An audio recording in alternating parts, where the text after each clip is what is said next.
Hi பாயெல்லாம் எப்படி இருக்கீங்க? இன்றைக்கி நம்ம செரின் வீட்டு சாப்பாடில் ஒரு லஞ்ச் மெனு தான் பண்ண போகிறோம். என்னென்னு பார்த்தீங்கன்னா சுக்குட்டி காய் அதாவது மணத்தக்காளி கீரை இருக்கும் இல்லையா, அதில் இருக்க காயில் ஒரு குழம்பு பண்ணிவிட்டு அப்புறம் அவரைக்காய் பொரியல் பண்ண போகிறோம். அப்புறம் சாதம் வைக்க போகிறோம். இதுக்கு முன்னாடி நம்ம இந்த மாதிரி மணத்தக்காளி காயில் வந்து குழம்பு வச்சுருக்கோம். அது ஒரு ஸ்டைலில் இருக்கும். இன்றைக்கி நம்ம பண்ண போகிறது கொஞ்சம் டிஃப்ரெண்ட்டாக இருக்கும். தேங்காயெல்லாம் அரைச்சி ஊற்றி இந்த மாதிரி தான் இன்றைக்கி நம்ம பண்ண போகிறோம். முதல்ல நம்ம குழம்பு பண்ணுறதுக்கு தேங்காய் மசாலாலாம் வறுத்து எடுத்துக்கலாம். ஸ்டவ் ஆன் பண்ணி கடாயை வச்சுக்கலாம். நான் வந்து தேங்காய் துருவல் எடுத்திருக்கேன். இதில் வந்து கொஞ்சம் அதிகமாகவே இதில் 1 கப் தேங்காய் துருவல் எடுத்திருக்கேன். பொரியலுக்கு சேர்த்து தான். இதில் நம்ம ஒரு கையளவுக்கு இந்த மாதிரி எடுத்தோம்னா நல்லா ஒரு கையளவுக்கு இருக்கிற தேங்காயை வறுத்து எடுத்துக்கலாம். இப்போ இதை கடாயில் போட்டுடலாம். இப்போ தேங்காயை வறுத்துக்கலாம். நல்லா கலர் மாதிரி வரும் பார்த்திங்களா, நல்ல கலர் பொன்னிறமாக வர ஆரம்பிக்கும். அது வரைக்கும் வறுத்துக்கலாம். தேங்காய் இந்த மாதிரி நல்ல கலர் மாதிரி நல்ல பொன்னிறமாக வறுத்துருக்கு பார்த்திங்களா, இந்த மாதிரி தான் வறுத்துக்கணும். இதில் மிளகாத்தூள் 1.5 ஸ்பூன் அளவுக்கு மிளகாத்தூள், மல்லித்தூள் 1, 2 ஸ்பூன் அளவுக்கு மல்லித்தூள் சேர்த்துருக்கேன். கொஞ்சம் மஞ்சள் தூள், இதையும் இது கூட சேர்த்து வறுத்துக்கலாம். அடுப்பை சிம்மில் வச்சுக்கோங்க, இல்லைன்னா கரிஞ்சு போயிடும். நம்ம மசாலா போட்டதுக்கு அதுக்கும் கரிஞ்சு போயிடும். இது போல் அதையும் மசாலாவையும் போட்டு ஒரு நிமிஷத்துக்கு இந்த மாதிரி அந்த தேங்காய் கூட வறுத்து விட்டுக்கணும். அப்போ அந்த மசாலாவோட பச்சை வடை வந்து நமக்கு தெரியாது, நல்ல மணமாக இருக்கும். அவ்வளோதான், வறுத்தாச்சு. இப்போ அடுப்பை ஆஃப் பண்ணிடலாம். இதை ஆற வச்சுட்டு நம்ம அரைச்சி எடுத்துக்கலாம். இப்போ மசாலா வறுத்துருந்தோம் இல்லையா, அது நல்லா ஆறிடுச்சு. இப்போ இதை மிக்ஸி ஜாரில் போட்டு நம்ம அரைச்சிக்கலாம். இந்த மாதிரி நீங்கள் மசாலா வறுத்து அரைச்சி குழம்பு செஞ்சிங்கன்னா டேஸ்ட் அவ்வளோ அருமையாக இருக்கும். பாவக்காய் குழம்புக்கு, இந்த மாதிரி இந்த சுக்குட்டி காய் குழம்புக்கு இதுக்கெல்லாம் பார்த்திங்கன்னா ரொம்ப அருமையாக இருக்கும் டேஸ்ட்டு. அதே போல் தேங்காய் வறுக்கிறதும் பார்த்திங்கன்னா நல்ல பொன்னிறமாக நீங்கள் வறுத்துக்கணும். தேங்காய் வந்து அந்த பச்சை மாறாமல் இருந்ததுன்னா நீங்கள் செய்கிற குழம்பு வந்து கொஞ்சம் இனிப்பு தன்மையாக இருக்கும். அதனால் இந்த மாதிரி நீங்கள் காரக்குழம்புக்கு மட்டும்தான் சொல்கிறேன். காரக்குழம்பு இந்த மாதிரிலாம் பண்ணுறப்போ நீங்கள் தேங்காயை வந்து இந்த மாதிரி வறுத்துட்டு பண்ணிங்கன்னா டேஸ்ட் வந்து அவ்வளோ அருமையாக இருக்கும். அதே சமயம் குழம்பு மணமாகவும் இருக்கும். இப்போ இந்த இதில் மசாலாவில் கொஞ்சம் தண்ணி ஊற்றி நம்ம அரைச்சி எடுத்துக்கலாம். நல்லா பேஸ்ட்டு போல் அரைச்சிக்கலாம். மசாலாவை தண்ணி ஊற்றி பேஸ்ட்டு போல் அரைச்சி எடுத்துட்டோம். இப்போ வந்து நம்ம குழம்பு தாளித்து விட்டுறலாம். குழம்பு தாளிக்கிறதுக்கு ஸ்டவ் ஆன் பண்ணி ஒரு கடாய் வச்சிடலாம். குழம்பு தாளிக்கிறதுக்கு எண்ணெய் நல்லா காஞ்சதுமே கொஞ்சம் வெந்தயம். நம்ம எப்பயுமே சொல்கிறது தான், காரக்குழம்பெல்லாம் பண்ணுறோம்னா வெந்தயம் போட்டு தாளித்தோம்னா நல்ல மணமாக இருக்கும். வெந்தயம் பொரிஞ்சதுமே கருவேப்பிலை, அடுத்து ஒரு 10 போல் வெள்ளைப்பூண்டு, அப்புறம் 20-25 போல் சின்ன வெங்காயம். வெங்காயம் வதங்கட்டும். இப்போ நம்ம மணத்தக்காளி காயை இதில் சேர்த்துக்கலாம். பார்த்திங்கன்னா நான் வந்து இந்த கப்பில் 1/2 கப் அளவுக்கு மணத்தக்காளி காய் எடுத்திருக்கேன். இதில் நீங்கள் கொஞ்சம் நம்ம கையில் ஒரு கைப்பிடி அளவுக்கு இவ்வளோ இருந்தாலுமே இந்த குழம்பு நீங்கள் பண்ணலாம், ரொம்ப நல்லாயிருக்கும். நான் வந்து நம்ம 2 கட்டு கீரையில் இந்த அளவுக்கு நிறைய காய் இருந்ததுனால நான் இவ்வளோ எடுத்து வச்சுருக்கேன். அதையும் இப்போ நம்ம இதில் வெங்காயத்து கூட சேர்த்துடலாம். வெங்காயம் வதங்குறப்போ இந்த காயும் சேர்த்து போட்டு வதக்கம்னா 2 ஒன்றா சேர்ந்து வதங்கி வந்துடும். இப்போ இதில் சேர்த்துடலாம். நல்லா அந்த காய் போட்டதுக்கு அதுக்கும் என்ன ஆகும்னா நல்லா பட்டுன்னு வெடிக்கும்.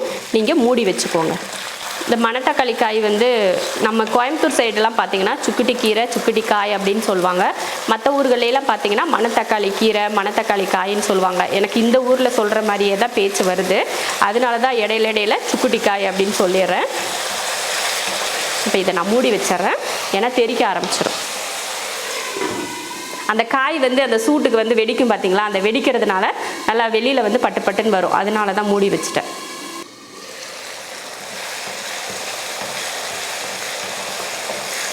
நல்லா வதங்கிடும். இந்த வெங்காயம் வதங்குறப்பவே பார்த்திங்கன்னா அந்த காயும் பார்த்திங்கன்னா நல்லா வதங்கிடும். பார்த்தாலே தெரியும், ஒன்று நல்லா சுருங்கிருச்சு பார்த்திங்களா, அதெல்லாம் நல்லா வெடித்து நல்லா வதங்கிருக்கு. காய் வதக்கிறப்ப நம்ம கட்டாயமாக மூடி வச்சு தான் வதக்கணும் அப்படின்றதெல்லாம் கிடையாது. நம்ம மேலே தெரிக்கக்கூடாது அப்படின்றதுக்காக தான் நான் மூடி வச்சுருக்கேன். அது மூடாதும் உங்கள் விருப்பம்தான். நீங்கள் யோசிப்பீங்க கண்டிப்பாக இந்த காயை வந்து மூடி வச்சு தான் வேக வைக்கணுமோ அப்படின்னு யோசிப்பீங்க. கண்டிப்பாக அதெல்லாம் கிடையாது. உங்களுக்கு எப்படி விருப்பமோ அப்படி பண்ணிக்கோங்க. நான் வந்து வெடிக்குன்றதுக்காக தான் மூடி வச்சுருக்கேன். காய் வெங்காயம்லாம் நல்லா வதங்கிருச்சு. இந்த டைமில் தக்காளி சேர்த்துக்கலாம். ஒரு தக்காளி, நல்ல பெரிய தக்காளியாக ஒரு தக்காளி சேர்த்துருக்கேன். தக்காளி வந்து நல்லா மசிஞ்சு வரட்டும். வெங்காயமும் தக்காளியும் நல்லா வதங்கிருச்சு. இப்போ நம்ம வந்து புளி கரைச்சி ஊற்றிக்கலாம். நான் வந்து ஒரு எலுமிச்சை அளவுக்கு புளி எடுத்து கரைச்சிருக்கேன். மணத்தக்காளி காய் குழம்புக்கு பார்த்திங்கன்னா நல்லா புளிப்பு காரமெல்லாம் அதிகமாக இருந்தால் நல்லாயிருக்கும். அதனால தான் நான் ஒரு எலுமிச்சை அளவுக்கு புளி எடுத்திருக்கேன். அதை கரைச்சி சேர்த்துக்கலாம். பாருங்கள் தக்காளி எல்லாம் வதங்கிடுச்சு. இப்போ புளியை ஊற்றிக்கலாம்.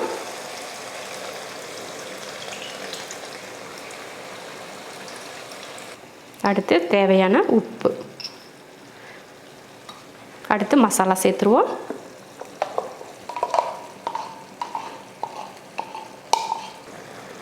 இப்போ கலந்து விட்டுருவோம்.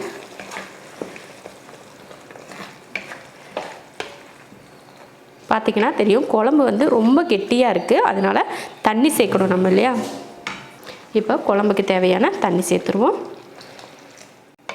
இப்போ குழம்புக்கு தேவையான தண்ணியெல்லாம் சேர்த்தாச்சு. அவ்வளோதான், குழம்புக்கு தேவையான எல்லாமே சேர்த்தாச்சு. உப்பு, மசாலா, தண்ணி எல்லாம் கரெக்டாக சேர்த்தாச்சு. இப்போ மூடி வச்சு ஒரு 10 நிமிஷத்துக்கு வேக வச்சுக்கலாம். அதுக்கப்புறமா எடுத்து பார்க்கலாம். குழம்பு வேகிறதுக்குள்ள ஒரு பக்கம் நம்ம சாதத்தையும் வச்சிட்டோம்னா நமக்கு வந்து கொஞ்சம் கரெக்டாக இருக்கும். சாதம் வெந்து வரதுக்கு, குழம்பு வெந்து வரதுக்குலாம் சரியாக இருக்கும். இப்போ சாதம் வச்சு விட்டுறலாம். அரிசி கழுவிட்டு தண்ணி ஊற்றிக்கலாம். தேவையான உப்பு,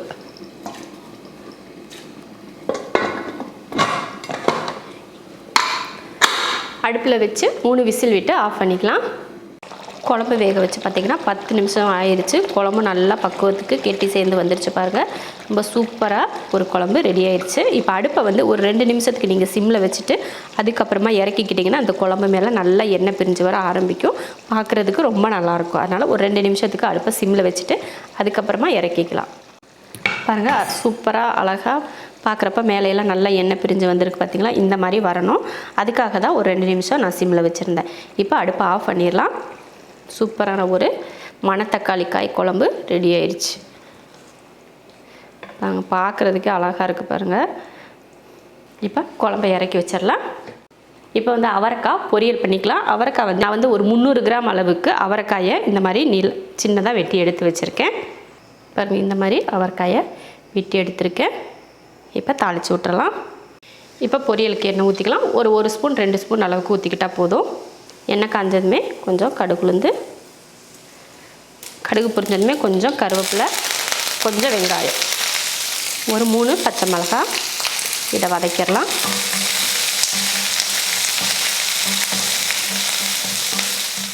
வெங்காயம் நல்லா வதங்கிடுச்சு. இதில் காய் சேர்த்துடலாம்.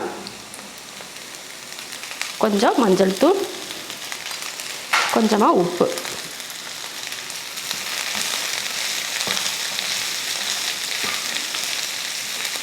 கலந்து விட்டதுக்கப்புறமா கொஞ்சம் தண்ணி, ஒரு அரை டம்ளர் அளவுக்கு தண்ணி சேர்த்துட்டு அதையும் கலந்து விட்டு மூடி வச்சுக்கலாம். தண்ணி ஊற்றி கலந்து விட்டாச்சு. இப்போ மூடி வச்சிடலாம். தண்ணி வத்துற வரைக்கும் வேக வச்சுக்கலாம். அப்பப்போ எடுத்து கிளறி விட்டு வேக வைக்கணும், அப்படியே விட்டுறக்கூடாது. பாருங்கள் காயில் நம்ம ஊற்றின தண்ணியெல்லாம் வற்றி நல்லா வெந்துருச்சு காயும் கூட. இப்போ லாஸ்ட்டாக நம்ம இறக்க போகிறப்போ அடுப்பை ஆஃப் பண்ணிவிட்டு தேங்காய் துருவல் சேர்த்துக்கலாம். நம்ம கையில் சும்மா ஒரு கையளவுக்கு, ரொம்ப வேண்டாம், இந்த அளவுக்கு தேங்காய் போட்டுக்கிட்டால் போதும். அளவுக்கு அதிகமாக தேங்காய் போட்டாலும் பொரியல் அந்தளவுக்கு டேஸ்ட்டும் நல்லா இருக்காது. அதனால் பார்த்துட்டு தேங்காய் சேர்த்துக்கோங்க. அவ்வளோதான், சூப்பரான ஒரு அவரைக்காய் பொரியல் ரெடி ஆயிடுச்சு. அவரைக்காய் பொரியல் ரெடியாகி அடுப்பையும் ஆஃப் பண்ணியாச்சு. அதே போல் சாதம் வச்சுட்டு அடுப்பையும் ஆஃப் பண்ணி ஸ்டீமும் இறங்கிருச்சு. குழம்பும் சூப்பராக ரெடி பண்ணிட்டோம். சூப்பரான ஒரு சிம்பிளான ஒரு லஞ்ச் மெனு ரெடி பண்ணியாச்சு. அடுத்து நம்ம பரிமாறிக்கலாம். அவரைக்காய் பொரியல், சாதம், மணத்தக்காளி காய், புளிக்குழம்பு, சூப்பரான ஒரு சிம்பிளான ஒரு லஞ்ச் மெனு ரெடி ஆயிடுச்சு. அருமையான ஒரு லஞ்ச் மெனு ரெடி பண்ணிட்டோம். இதே போல் நீங்களும் மணத்தக்காளி காயில் குழம்பு பண்ணிவிட்டு அதே போல் அவரைக்காய் பொரியல், எந்த பொரியல் வேணாலும் நீங்கள் பண்ணிக்கலாம். அது உங்கள் விருப்பம். பண்ணி பார்த்துட்டு எப்படி இருக்குன்னு சொல்லிட்டு கமெண்ட்டில் சொல்லுங்கள். பிடிச்சிருந்தா லைக் பண்ணிவிட்டு ஷேர் பண்ணிவிட்டு நம்ம ஷெரின் வீட்டு சாப்பாடு சேனலை சப்ஸ்கிரைப் பண்ணி பக்கத்தில் இருக்க பெல் ஐக்கானை கிளிக் பண்ணி வச்சுக்கோங்க. அப்போ தான் நான் போடுற வீடியோவோட நோட்டிஃபிகேஷன் உங்களுக்கு வரும். இப்போ நம்ம சாப்பிட போகலாம்.